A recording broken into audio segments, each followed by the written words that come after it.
Hello दोस्तों, good evening, नमो नमः। आप सभी का एमएस क्लासेस 1 में स्वागत हो, अभिनंदन है। दोस्तों, हम लोग पढ़ रहे हैं संधि। संधि किसे कहते हैं? तो संधि दोस्तों सम, उपसर्ग, धा, धातु और की प्रत्यय से मिलकर हमारा संधि बनता है। संधि जो है नित्य हमारा पुल्लिंग लिंग में होता है। ठीक है दोस्तों, और संधि हमारे वर्णों की विषय है। इसमें दो वर्ण जो है आपस से मिलते हैं और एक नए जो है शब्द का निर्माण करते हैं। दो वर्णों के मेल से जो भी परिवर्तन होता है, जो भी विकास होता है, उससे जो भी नया शब्द बनता है उसे हम संधि कहते हैं। ठीक है, तो संधि दोस्तों कहाँ कहाँ होता है? क्या संधि सिर्फ जो है सब में होता है? तो यहाँ जो संधि हमारी है, संघतई पदय नित्या। संधि जो है संहितई का विषय है। संहितई का विषय जो संधि है, संधि जो है एक पद में भी होता है। संहितई एक पदय नित्या। संधि जो हमारा एक पद में होता है। संधि हमारा धातु उपसर्ग में होता है।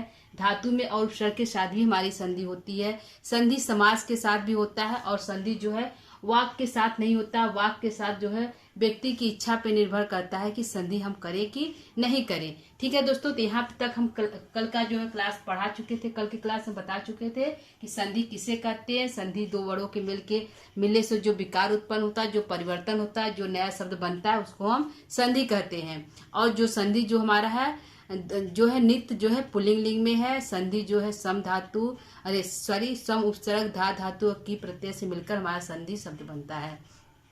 तो दोस्तों यहाँ पे हम देखेंगे कि एक पद में जो है हमारा संधि कहाँ बन रहा है। एक नित्य एक पद ही संधि, एक पद में संधि हमारा कहाँ बन रहा है? तो दोस्तों जैसे हमारा शब्द होता है नायक, क्या है? एक पद में जो हमारा संधि बनता है, एक पद में संधि जो बनता है। ठीक है, एक पद जो हमारा होता है। ठीक है, एक पद में नित्य जो है संधि कैसे होती है? एक पद में जैसे हमारा हो गया नायक, क्या हो गया? नायक, नायक। ठीक है, ये हमारा एक पद है। क्या है? ये हमारा नायका जो है एक पद है। तो एक पद में हमारा संधि कैसे हो गया? तो नय दहन अक होता है। नायका का यहाँ पर आयादी संधि है। आय आ गया है दोस्तों। आय से नय धन अक होता है। क्या होता है? नय धन अकह, अकह। ठीक है, नय धन अकह जो हमारा होता है संधि होगा नय धन अकह। तो यहाँ पे आयादी संधि हुआ। यहाँ पे हम देखेंगे, यहाँ पर सिर्फ यह हमें देखना है दोस्तों कि एक पद में भी संधि हो रहा है। ठीक है, क्योंकि यहाँ हमारा जो है संज्ञेयी पदय नित्या, नित्य एक पद में संधि होता है, नित्य धातु उपसर्ग में भी संधि होता है। तो यहाँ पे हमें बस ये दिखना है कि जो नित्य हमारा नायका है वहां पे नय धन अका होकर भी संधि हो रहा है, यानी पद में भी एक पद में भी संधि हो रहा है। ठीक है, लेकिन हम उसको पढ़ेंगे नायका पढ़ेंगे, नय धन अका नहीं पढ़ेंगे। तो हमारा एक पद में भी संधि कार्य जो हो रहा है। और यहाँ पे दूसरा देखें कि धातु उपसर्ग के साथ भी हमारा संधि होता है। जैसे नी धातु लगा हो, सम धातु लगा हो, कोई धातु लगा हो, तो धातु के साथ भी हमारी संधि कार्य जो होता है। तो धातु के साथ जैसे कि हमारा होता है नेवशत, क्या होता है? धातु के साथ हमारा कैसे होगा? धातु के साथ हमारा जैसे शब्द हो गया दोस्तों नेवसत। क्या हो गया? नेवसत। ठीक है, तो नेवशत एक हमारा धातु के साथ है क्योंकि यहाँ पे नी उपसर्ग लगा है। क्या है दोस्तों? यहाँ पे नी उपसर्ग लगा हुआ है। तो धातु के साथ जो है धातु उपसर्ग के साथ, धातु हमारा है उपसर्ग भी है। ठीक है, धातु उपसर्ग के साथ हमारा भी जो है संधि होता है।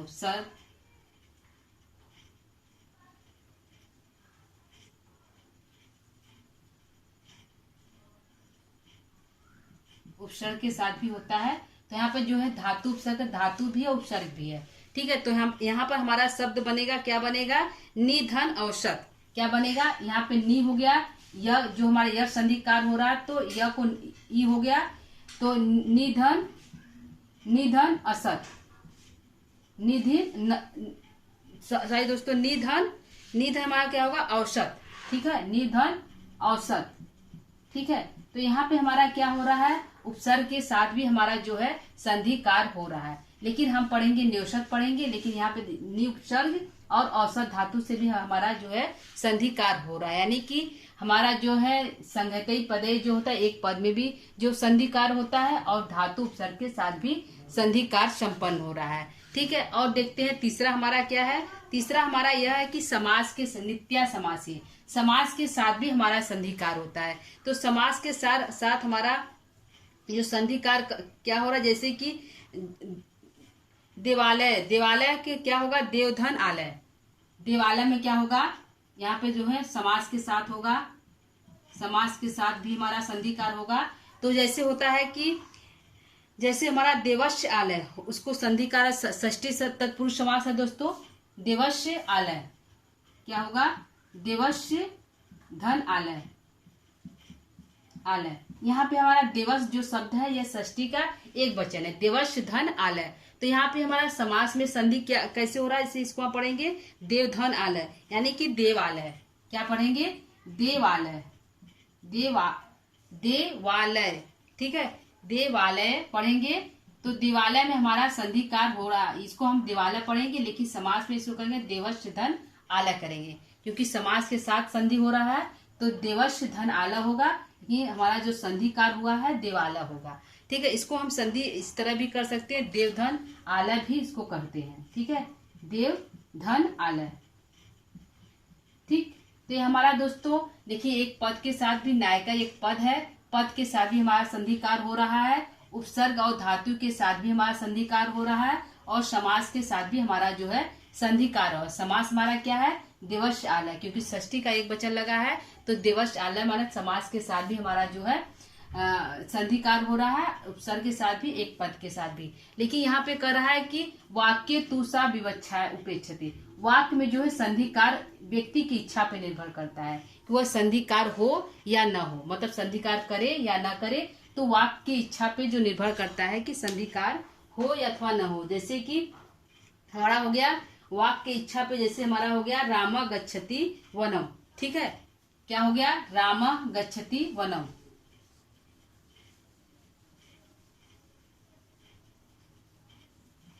ठीक है दोस्तों, यहाँ पे हम वाक्य के साथ देखेंगे कि संधि हमारा कार हो रहा है कि नहीं। तो वाक्य के साथ भी व्यक्ति की इच्छा पे निर्भर करता है, वाक्य के साथ हमारा जो संधिकार हो रहा है अथवा नहीं हो रहा है दोस्तों। जैसे कि रामा गच्छति वनम, ठीक है, यहाँ पे जो है संधिकार हमारा नहीं हुआ, मतलब रामा गच्छति वनम में संधिकार हमारा नहीं हुआ है। ठीक है, रामा गच्छति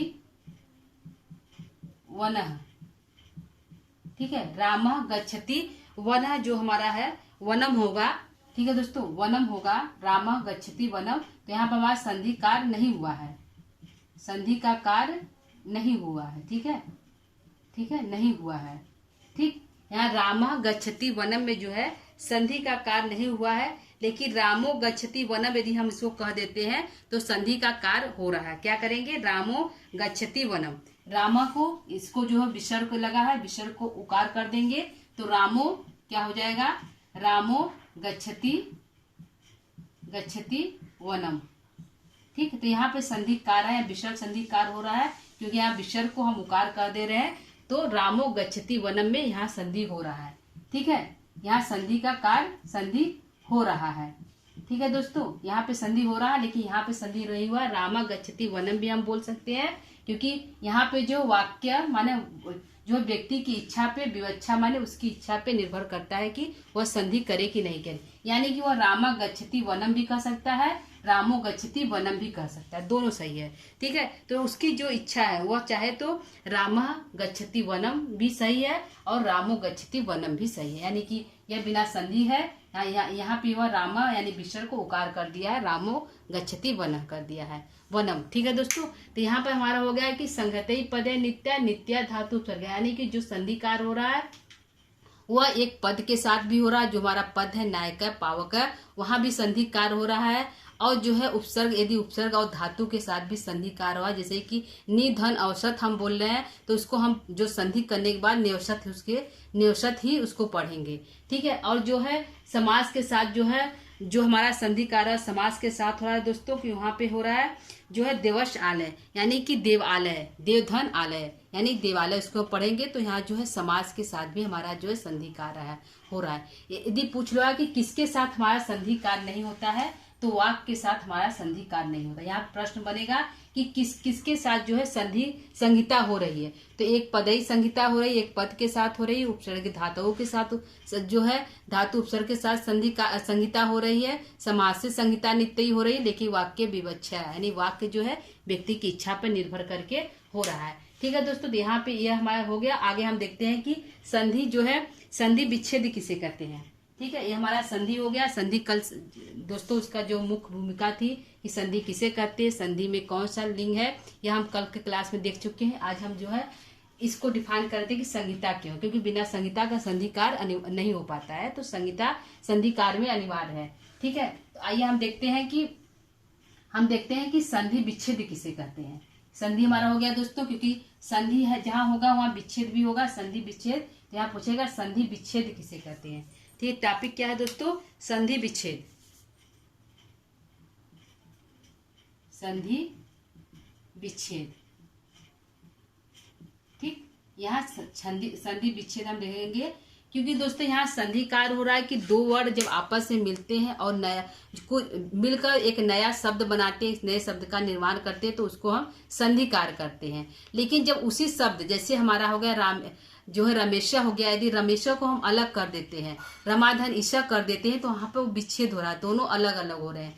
तो जब दो शब्द अलग अलग होते हैं तो उसको हम क्या कहते हैं, संधि विच्छेद कहते हैं। ठीक है दोस्तों, क्या कहते हैं उसको हम संधि जो है विच्छेद करते हैं। संयुक्त यानी किसी शब्द को तोड़ना या अलग करना, जैसे कि रमेशा को हम बोल दिए या विद्यालय को बोल दिए विद्याधनालय। यदि हम विद्यालय को अलग कर रहे हैं, ठीक है, क्योंकि हम जो है शब्द को तोड़ रहे हैं, उसको अलग कर रहे हैं, मतलब उसके जो है तोड़कर अलग कर रहे हैं, तो जहां पर हम अलग करेंगे वह हो गया हमारा संधि विच्छेद। ठीक है, तो संधि विच्छेद हमारा कैसे होगा कि दो जो है संधि युक्त वर्णों के अलग अलग करना, यानी कि एक शब्द को अलग करना, किसी शब्द को तोड़ना क्या कहलाता है, संधि विच्छेद कहलाता है। किसी शब्द को तोड़ना क्या है दोस्तों, किसी शब्द को तोड़ना, किसी शब्द या संधि युक्त, किसी संधि युक्त वर्णों को तोड़ना, वर्णों को तोड़ना या अलग करना, तोड़ना या अलग करना क्या कहते हैं, अलग अलग करना संधि विच्छेद कहलाता है। अलग अलग करना संधि विच्छेद कहलाता है, संधि विच्छेद कहलाता है। ठीक है दोस्तों, जैसे हमारा हो गया एग्जाम्पल, जैसे लिख लेंगे विद्यालय, क्या होगा विद्यालय, यह हमारा एक संधिकार है। एक हमारा जो है एक संयुक्त वर्ड है, क्या है, एक संयुक्त वर्ड है विद्यालय। तो विद्यालय को जब भी हम अलग करेंगे, जैसे हो गया इसको एक, ये हमारा संधिकार हुआ, एक संधि हो गया। ठीक, विद्यालय हमारा संधि हो गया। जैसे रमेश हमारा क्या है, संधि है, मतलब एक संधि युक्त पद है, क्या है, एक संधि युक्त पद है। जब इसको हम अलग करेंगे तो वह विच्छेद हो जाएगा, उसको हम संधि विच्छेद कहते हैं। जैसे कि विद्यालय को हम विद्याधन आलय करेंगे, क्या करेंगे, विद्याधन आलय, तो ये हमारा संधिकार हो गया। क्या हो गया, विद्याधन आलय, यानी दोनों को हम अलग कर दिए। कहाँ से अलग कर दिए, यहाँ से जो है जो दीर्घ था वहां दीर्घ स्थान से हम विद्या को विद्याधन आलय यानी कि उसको अलग कर दिए। जहां जैसे ही अलग हुआ, अपने संधि पद से जैसे ही अलग हो गया, यानी अलग अलग हो गया, उसको हम कह दिए संधि विच्छेद, यानी कि संधि से युक्त, यानी कि किसी संधि युक्त वर्णों को तोड़ दिए, मतलब उसको अलग कर दिए, तोड़ दिए, अलग अलग कर दिए, तो यहाँ हो गया संधि विच्छेद। जैसे हमारा हो गया रमाधन ईशा, क्या हो गया, रमेशा का रमाधन ईशा आलय। ठीक है, तो रमाधन ईशा हो गया, तो रमेशा ये हमारा जो है विच्छेद हो गया। रमेश को हम जो है विच्छेद कर दिए, अलग अलग कर दिए। ये हमारा संधि पद था, एक संधि युक्त पद था, इसको हम अलग कर दिए, तो ये हमारा हो गया संधि विच्छेदकार हो गया। ठीक है दोस्तों, तो यदि पूछ लिया कि संधि विच्छेद किसे कहते हैं, तो किसी वर्णों के, क्या होगा, किसी वर्णों के, किसी संधि युक्त वर्णों को तोड़ना या अलग अलग करना संधि विच्छेद कहलाता है, यानी कि संधि युक्त वर्ण हो। ठीक है, जैसे रमेशा, विद्यालय, स्वागतम, ये जो संधि युक्त शब्द हो, तो उसको जब हम अलग करेंगे, ठीक है, उसको जब हम तोड़कर अलग करेंगे, संधि युक्त शब्दों जब तोड़कर अलग करेंगे, तो उसको हम क्या कहलाते हैं, संधि विच्छेद कहलाता है। क्या कहलाता है, संधि विच्छेद कहलाता है। जैसे कि विद्यालय हो गया, तो विद्यालय में विद्याधन आलय, इसको अलग कर दिए, तो यह संधिकार हो गया, मतलब संधि विच्छेद हो गया। ठीक है, रमेशा में रमाधन ईशा अलग हो गया, तो यह जो है अलग कार हो गया। जैसे नायिका कर दिए, तो नायिका यह हमारा एक पद है, ठीक है, एक संधि युक्त पद है, तो इसको जब हम अलग करेंगे, नय धन अकह कर देंगे तो यह हमारा हो गया संधि विच्छेदकार हो गया। क्या हो गया दोस्तों? संधि विच्छेदकार हो गया। तो यह हो गया हमारा संधि किसे कहते हैं, संधि किसे कहते हैं और संधि विच्छेद कहते हैं। दो टॉपिक हमारा खत्म हो गया। आज हम देखते हैं कि अब हम देखते हैं कि संधि के कितने प्रकार हैं। ठीक है, संधि के कितने प्रकार हैं।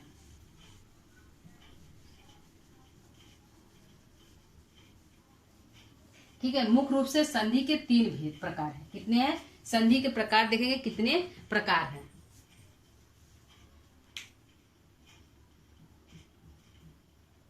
संधि के प्रकार। ठीक है दोस्तों, संधि के प्रकार। तो संधि के कितने प्रकार हैं? संधि के मुख्य रूप से 3 प्रकार हैं। कितने हैं दोस्तों? 3 प्रकार हैं। 3 प्रकार हैं। तो पहला क्या है? पहले संधि को हम जो है स्वर संधि भी कहते हैं। क्या कहते हैं? स्वर संधि कहते हैं। और इसको अच संधि भी कहते हैं, क्योंकि स्वर हमारा अच होता है। ठीक है, अच संधि भी कहते हैं। यह जो अच है एक प्रत्याहार है, तो इसको अच संधि भी कहते हैं और जो है स्वर संधि भी कहते हैं। ठीक है, अच संधि भी कह सकते हैं और स्वर संधि भी कहते हैं। दूसरा हमारा क्या है? व्यंजन संधि। क्या है दोस्तों? व्यंजन संधि हमारा दूसरा है। तो व्यंजन संधि को हम क्या करते हैं? हल संधि कहते हैं। क्या कहते हैं? हल संधि कहते हैं, क्योंकि हल भी हमारा एक प्रत्याहार है। ठीक है, हल संधि कहते हैं। ठीक, जो है स्वर संधि, पहला हमारा स्वर संधि है। दूसरा हमारा जो है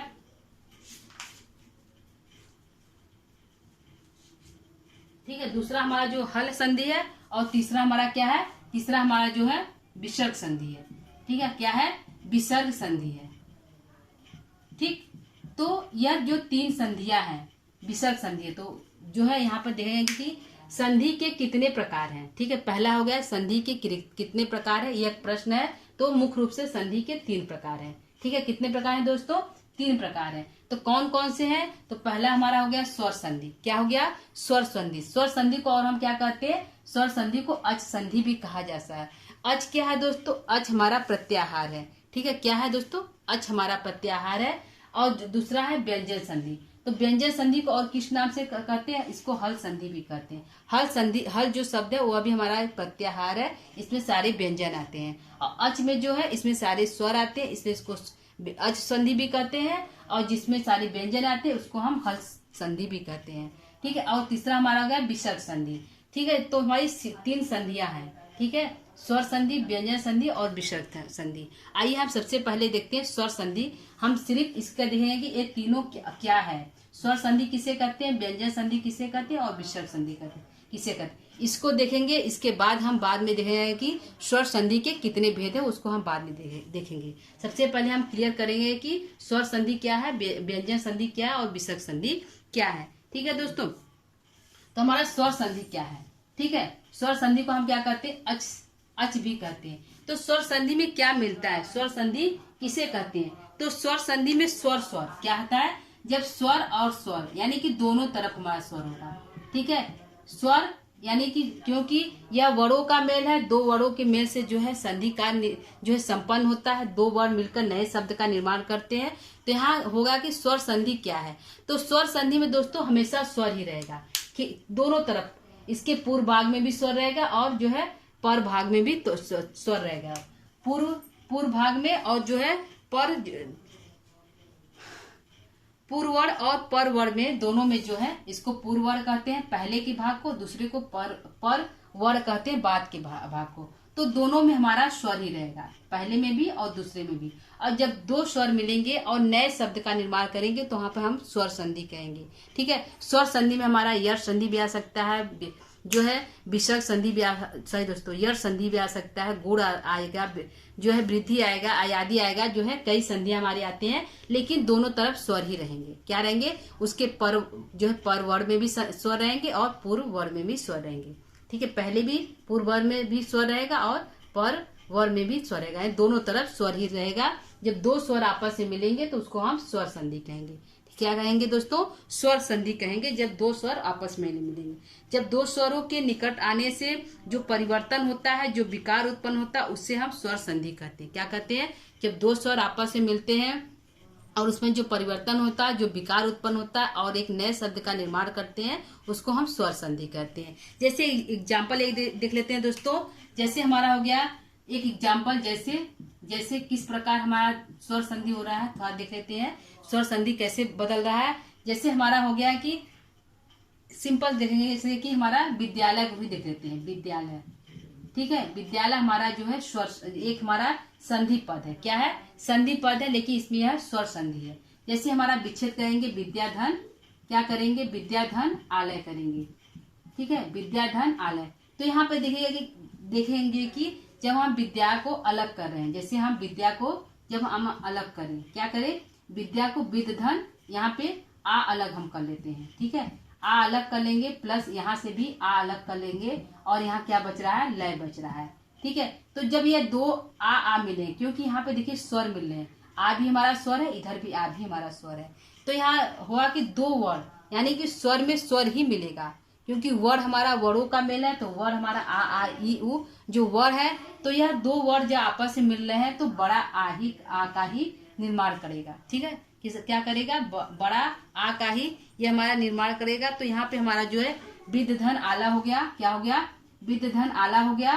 तो यहाँ पे आ मिलकर यहाँ पे हम इसको मैच कराएंगे, कैसे बनेगा, विद धन, ठीक है, विद हो गया, ठीक है, विद हो गया हमारे दोस्तों। तो विद इसमें आ मिल गया तो विद्या हो गया, और ल इधर से हम ले लेंगे तो विद्यालय हमारा हो गया, ठीक है। तो यहाँ पे स्वर मिलकर जो है स्वर संधि का निर्माण करते हैं।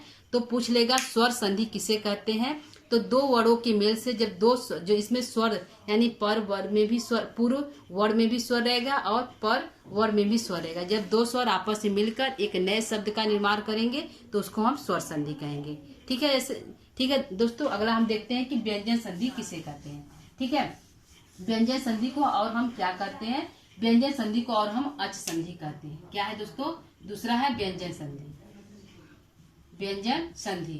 तो व्यंजन संधि को और हम क्या कहते हैं, तो व्यंजन संधि को हम कहते हैं हल संधि, क्या कहेंगे, हल संधि, हल संधि, ठीक है। तो व्यंजन संधि में क्या मिलता है, स्वर में तो सिर्फ स्वर मिला, दोनों तरफ स्वर रहेगा, मतलब उसके पूर्व वर्ण में भी स्वर रहेगा और पर वर्ण में भी स्वर रहेगा। तो व्यंजन संधि में हमारा स्वर भी रहेगा, स्वर प्लस व्यंजन भी रहेगा, व्यंजन के साथ स्वर भी मिलेगा और व्यंजन के साथ हमारा व्यंजन भी मिलेगा, क्या मिलेगा, व्यंजन, व्यंजन प्लस स्वर, मतलब इसके पूर्व वर्ण में व्यंजन रहेगा और पर वर्ण में स्वर रहेगा, तो भी हम उसको व्यंजन संधि कहेंगे। और यदि व्यंजन भी रहेगा दोनों तरफ, ठीक है, दोनों इसके पूर्व वर्ण में भी व्यंजन है और जो है पर वर्ण में भी व्यंजन है, तो भी हमारा यहाँ पे व्यंजन संधि जो है संपन्न होगा, ठीक है। इसके यानी कि पहले भी जो है व्यंजन हो, यानी व्यंजन हमारे से कहेंगे तो कोई भी शब्द हो जो जिसके अंत में हमारे मतलब व्यंजन है और उसके जो है पर वर्ण में मतलब पूर्व पर वर्ण में स्वर है, तो भी वहां पे हमारा व्यंजन संधि होगा, और जो है व्यंजन दोनों तरफ व्यंजन मिलेगा तो भी हमारा व्यंजन संधि होगा, ठीक है दोस्तों। जैसे कि हमारा हो गया व्यंजन के बाद यदि स्वर आए या तो व्यंजन के बाद व्यंजन आए तो यहाँ पे व्यंजन संधि होगा, क्या होगा दोस्तों, व्यंजन संधि के बाद यदि स्वर आए या व्यंजन के बाद व्यंजन आए तो वहां पे व्यंजन संधि का संपन्न होगा, ठीक है। व्यंजन के संधि जो है संपन्न होगा, वर्ण के आने पर जो विकार परिवर्तन होगा उसे हम व्यंजन संधि कहते हैं। यानी कि स्वर व्यंजन के बाद यदि स्वर आए और व्यंजन के बाद यदि स्वर आए या फिर व्यंजन के बाद व्यंजन आए और उसके दोनों के मिलने से जो विकार उत्पन्न होगा, जो नया एक शब्द बनेगा, उसको हम क्या कहेंगे, व्यंजन संधि कहेंगे, ठीक है। तो ये एक एग्जांपल देख लेते हैं दोस्तों की, जैसे वाक्धन ईशा, क्या होगा, वागीशा, एक वागीशा देख लेते हैं एग्जांपल, जैसे कि यहाँ पे व्यंजन संधि कैसे है, तो वाक्धन ईशा, क्या होगा, वाक्धन ईशा, ईशा, ठीक है, वाक्धन हमारा हो जाएगा ईशा, ठीक। तो यहाँ पे हमारा क्या है, यहाँ पे हमारा दिख रहा है दोस्तों कि यहाँ पे व्यंजन है, क्या है दोस्तों, यहाँ पे व्यंजन है और यहाँ पे क्या है, स्वर है, यह स्वर है और यहाँ पे व्यंजन है। तो यानी कि व्यंजन मिल रहा है और स्वर दोनों के मिलने से यहाँ पर व्यंजन, क्योंकि हमें व्यंजन करना है, व्यंजन संधि जो व्यंजन जो शब्द हो हमको पहले दिखाई देगा, क्योंकि व्यंजन संधि में व्यंजन पहले दिखाई देगा, उसके बाद स्वर दिखाई देगा, या तो दोनों तरफ व्यंजन होगा तो वहाँ व्यंजन संधि होगा। तो दोस्तों यहाँ पे व्यंजन दिखाई दे रहा है, क है, यहाँ पे ईश है, दोनों मिलकर क्या बने, वागीश है, ठीक है। क को ग जो है तृतीय अक्षर जो है हो जाता है आगे जो सूत्र के अनुसार देखा जाएगा। ठीक है दोस्तों, आगे जो है क के स्थान पर ग कैसे हुआ, यह जो सूत्र के माध्यम से आगे हम जब पढ़ेंगे तो वहां पर देखेंगे। ठीक है, यहाँ बस यह देखना है कि व्यंजन के साथ व्यंजन का एग्जाम्पल क्या है, व्यंजन यहाँ पे दिखाई दे रहा है कि नहीं दिखाई दे रहा है, क्योंकि यहाँ पे क हमारा व्यंजन है, ई हमारा स्वर है, दोनों के मिलने से हमारा जो नया शब्द क्या बन रहा है, वागीसा बन रहा है, वाक धन ईसा से वागीसा बन रहा है। अब दूसरा देखते हैं, जैसे कि हमारा दोनों तरफ व्यंजन ही व्यंजन हो, जैसे ततधन सतधन जन सज्जन। ठीक है, हम देख लेते हैं सज्जन सज्जन। ठीक है, तो ततधन ततधन ततधन जन सतजन जन। ठीक है, सतजन धन जन। ठीक है, तो यहाँ पे हमारा व्यंजन त है और यहाँ पे ज है, दोनों तरफ हमारा व्यंजन है। ठीक है, यानी कि त भी व्यंजन है और ज भी व्यंजन है, दोनों के मिलने से जो है हमारा भी व्यंजन काल संपन्न हो रहा है, यानी कि त व्यंजन ज व्यंजन, दोनों तरफ हमारा व्यंजन है, पूर्व वर्ग में भी व्यंजन है और पर वर्ग में भी दूसरे तरफ भी व्यंजन है, पहले तरफ भी व्यंजन है। जब दो व्यंजन आपस में मिल रहे हैं तो वहां पे हमारा व्यंजन कार्य जो है संपन्न हो रहा है। ठीक है दोस्तों, अब हम देखते हैं तीसरा जो है विसर्ग किसे कहते हैं, विसर्ग संधि किसे कहते हैं। ठीक है, व्यंजन स्वर हो गया, व्यंजन हो गया, अब हम देखते हैं विसर्ग संधि किसे कहते हैं।